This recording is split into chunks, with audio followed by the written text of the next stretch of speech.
ಕಾರ್ಮಿಕರ ಸಂಘದ ಮಾನ್ಯ ರಾಜ್ಯಾಧ್ಯಕ್ಷರ ನಿರ್ದೇಶನದಂತೆ ಈಗಾಗಲೇ ನಾವು 45 ದಿವಸಗಳ ಮುಂಚಿತವಾಗಿ ಸರ್ಕಾರಕ್ಕೆ ನಮ್ಮ ಬೇಡಿಕೆ ಬಗ್ಗೆ ಮನವಿ ಪತ್ರ ಸಲ್ಲಿಸಲಾಗಿದ್ದು, ಇಲ್ಲಿಯವರೆಗೆ ಸಕಾರಾತ್ಮಕ ಸ್ಪಂದನೆ ಸಿಗದೇ ಇರುವುದರಿಂದ ನಾವು ಅನಿರ್ದಿಷ್ಟಾವಧಿ ಮುಷ್ಕರಕ್ಕೆ ಹೋಗ್ತಾ ಇದ್ದೀವಿ. ನಮ್ಮ ಬೇಡಿಕೆ ಏನಂದರೆ ನಮ್ಮನ್ನು ಕೂಡ ಸರ್ಕಾರಿ ನೌಕರರಂತೆ ಪರಿಗಣಿಸಿ KGID GPF ನಮ್ಮನ್ನು ಕೂಡ ನಮಗೆ ಲಾಗು ಮಾಡಬೇಕು. ಮತ್ತು ನಮ್ಮ ಕರ್ನಾಟಕ ರಾಜ್ಯದ ಎಲ್ಲ ನಗರ ಸ್ಥಳೀಯ ಸಂಸ್ಥೆಗಳಲ್ಲಿ ದಿನಗೂಲಿಗಳಾಗಿ ನಾವು ಸೇವೆ ಸಲ್ಲಿಸುತ್ತಿರುವ ನೌಕರನ್ನು ಕಾಯಂ ಮಾಡಬೇಕು.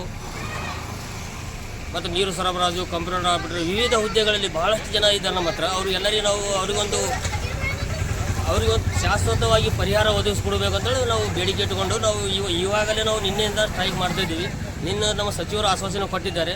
ಆದರೂ ಕೂಡ ಈಗ ಆಶ್ವಾಸನೆಗೆ ನಾವು ಹೋಗ್ತಾ ಇಲ್ಲ. ನಾವು ಬರವಣಿಗೆ ಮೂಲಕ ಕೊಟ್ಟರಷ್ಟೇ ನಾವು ಸ್ಟ್ರೈಕ್ ವಾಪಸ್ ತೊಗೊಳ್ತೀವಿ.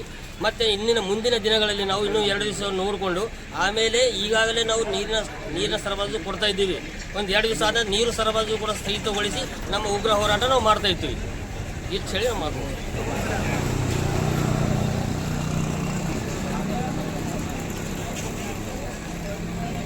ಸರ್ ನಿಮ್ಮದು ಬೆಂಬಲ ಏನಾರ ಅದ? ನಮ್ಮ ಬೆಂಬಲ ಯಾವಾಗಲೂ ಅದ. ಯಾಕಂದರೆ ಅವರು ರಾಜ್ಯದಾದ್ಯಂತ ಇದು ಹೋರಾಟ ನಡೀತಾ ಇದೆ. ಇದು ನ್ಯಾಯಯುತವಾದಂಥ ಹೋರಾಟ ಇದೆ. ಸಮಸ್ಯೆಗೆ ಸರ್ಕಾರ ಸ್ಪಂದಿಸ್ತದೆ. ನಮ್ಮ ಸಚಿವರು ಅದು